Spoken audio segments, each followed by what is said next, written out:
Want to clear out your Facebook saved posts in one go? In this updated 2025 guide, I'll walk you through the quick and easy way to delete all your saved posts at once.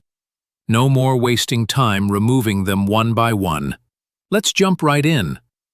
First, open your Facebook account and click at your profile icon and find the Security and Settings. Scroll down and click the Activity Log. In the Activity Log, scroll down and find the Saved Items and Collection. Tap on Saved Items. This will show you all the posts. Now tap the checkbox to select it all. Then tap Remove to delete all your posts. And that's it. You've successfully deleted all your saved posts on Facebook in just a few steps. If you found this updated 2025 guide helpful, don't forget to like, share, and subscribe for more quick and easy tutorials. Thanks for watching, and I'll see you in the next one.